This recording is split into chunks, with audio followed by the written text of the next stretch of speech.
আসসালামু আলাইকুম। আজকে আপনাদের সাথে কমলার জেলি রেসিপি শেয়ার করব। এর জন্য 5টি কমলা খোসা ছাড়িয়ে এভাবে কোয়াগুলিকে বের করে নেব। তারপর তা একটি ব্লেন্ডারের সাহায্যে সামান্য পানি অ্যাড করে ব্লেন্ড করে নেব। তারপর এই মিশ্রণটিকে একটি ছাঁকনির সাহায্যে ছেঁকে নেব যেন লিকুইডটা বের হয়ে আসে। আমি এখানে 5টি কমলার মধ্যে এমনভাবে পানি অ্যাড করেছি যেন তা দিয়ে 3 কাপ কমলার রস বানানো যায়।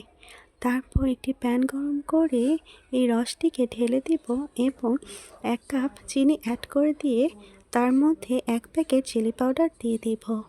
তারপর সব কিছু ভালো করে মিক্সড করে খুব সুন্দর করে নাড়তে থাকবো যেন একটি থিক টেক্সচার চলে আসে।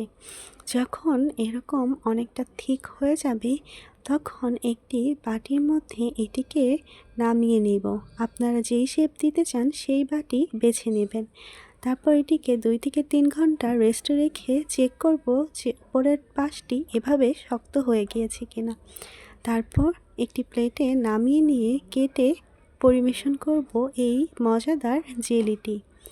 সো দেখা হচ্ছে নেক্সট ভিডিওতে। আল্লাহ হাফেজ।